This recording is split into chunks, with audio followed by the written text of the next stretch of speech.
Okay, in this section, we start talking about matrices. Now, we certainly have been talking about matrices for solving linear equations. And now we're going to talk about matrices as an interesting operation in their own right.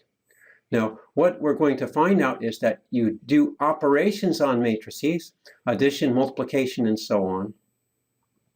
And in a very profound sense, matrices form a vector space. So in some sense, matrices themselves can be considered as vectors. Now, you won't fully understand that until the next chapter, but suffice it to say that many of the vector properties that we defined in earlier chapters, if we go back and take a look, if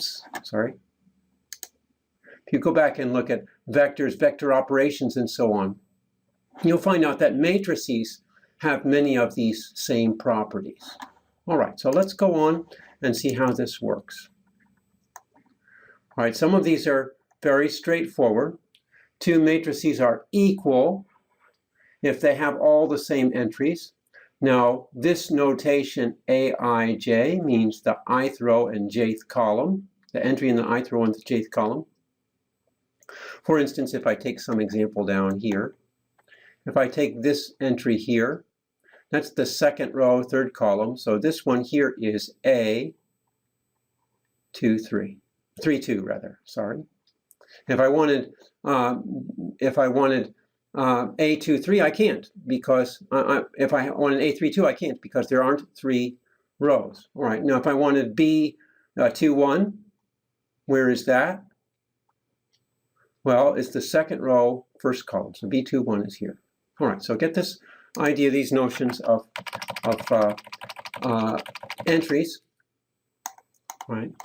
Now, we have matrix equality. We also have matrix addition. Matrix addition is very straightforward. You think of each entry as kind of like a placeholder, and you just add the entries in corresponding places, very much like vectors. So adding these two vectors, or these two matrices, you kind of treat this as a rectangular vector. You're adding the components in the corresponding entries. This 2 adds to this 6 to give me my 8 in the same place. This minus 3 adds to this 2 to give me minus 1 in this place, and so on.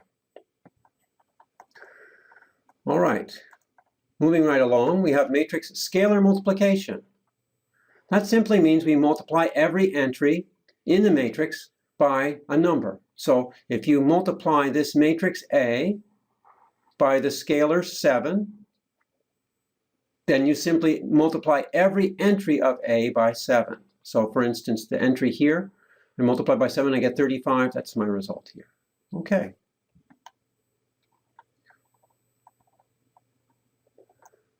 All right, so as I said before, the same vector space properties we saw before also apply to matrices. And think about what these actually mean. Additive closure. If you add two matrices, it's a matrix again. Okay. Remember, that was true of vectors. If you add two vectors, you get another vector. Scalar closure. If you multiply a matrix, it's still a matrix. Same was true with vectors. Commutativity. If you add two matrices, you can add them in the other order without changing anything. Same is true with vectors. Associativity. You don't need parentheses when you use the addition because the order in which you do the addition doesn't matter. So that's associative. Same as with vectors. Zero matrix.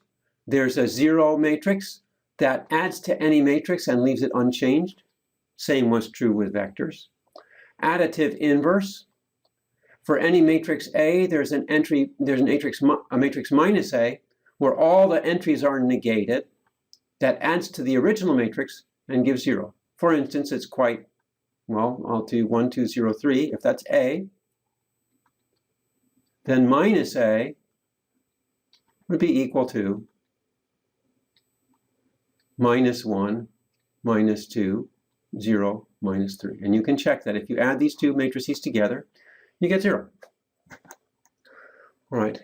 Scalar multiplication of associativity for matrices. If I multiply by one constant, then another one, I could multiply the constants first and then multiply by the matrix. Same as with vectors. Distributivity, same as with vectors. two kinds of distributivity, both over scalar addition over matrix addition. Okay. All right, now, these proofs are very similar to the other ones. In fact, if you remember, we had some proofs like this for vectors.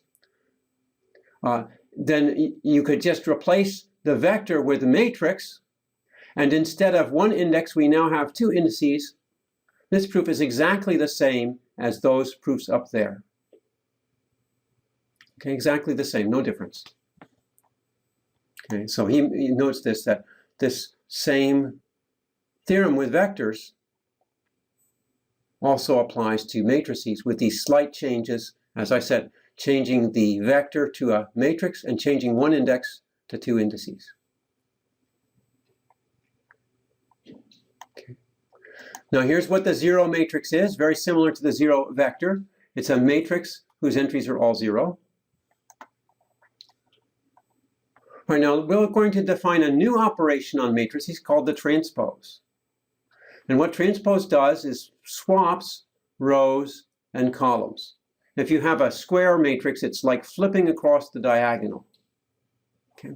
So here's a matrix D. Let's consider its transpose. You're changing every row into a column and vice versa. Okay, so I take the first row and I make that become the first column of my transpose matrix. You see how this row here has the same entries as this column here? Second row becomes the second column of the transpose matrix. Third row becomes the third column of the transpose matrix. Okay? Now you can try some simple examples. Suppose you had something like this, 1, 2, 3, 4. What's the transpose of that? Well, the first row becomes the first column. If I take the transpose of that, that's going to be change the first row to the first column, 1, 2. Change the second row to the second column, 3, 4. Now notice the way I did it was I looked at the rows here, turned them into columns. If you wanted to, you could take the columns here and turn them into rows. You get the very same thing. This 1, 3 becomes this row 1, 3. This 2, 4 becomes this row 2, 4. Okay, so some matrices are unchanged by the operation of transpose. If you look at this matrix here, if you change this, well, notice that the first row is exactly the same as the first column. Second row is the same as second column, third row is the same as third column, and so on. So if you take the transpose of this matrix, you will get the same matrix. Now notice something about this matrix. It's a square matrix for one thing. Symmetric matrices have to be square, and I didn't do that very well. But if you basically reflect about the diagonal, here's the diagonal here, and if you reflect, you have 3 down here, 3 up here, you have -9 down here, -9 up there, you have -2 down there, -2 up there. It's symmetric. It's as if you took a mirror, put it on the diagonal, and you get the same above and below. Diagonal entries themselves are unique, but every entry above has its corresponding entry below.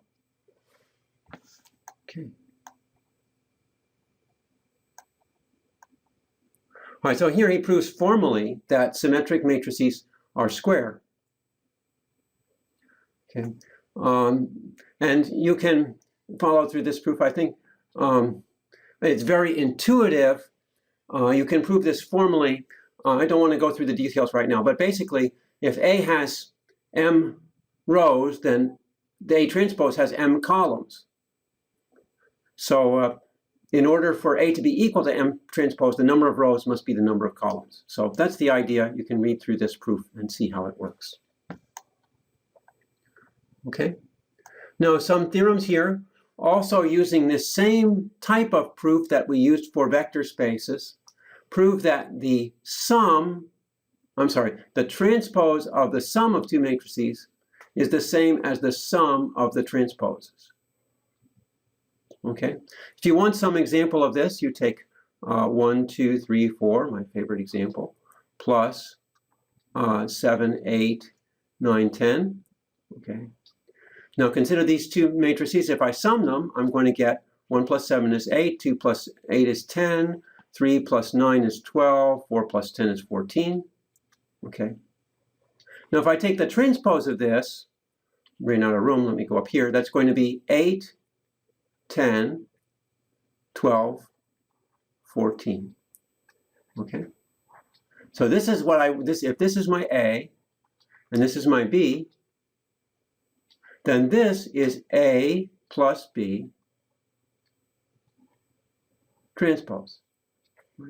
Now, the other thing you could do is you could take A transpose plus B transpose. Remember, A transpose, I have to do it over here. A transpose is 1, 2, 3, 4. And B transpose is 7, 8, 9, 10. And if you work out this sum, you'll find out that it's exactly the same thing as this. Okay, so you can add first, then take the transpose, or you can take the transposes first and then add. Let me get rid of a little bit of this junk. Okay. All right, so that's what's being proven here. A plus B transpose is equal to A transpose plus B transpose. And what happens is, as usual, you apply the definitions. According to the definition of transpose, the ijth entry of A plus B transpose is the jith entry of A plus B. We can break this apart, and then we can apply the definition of transpose separately to each part, and then we can put the two parts back together. So we've seen this type of proof before.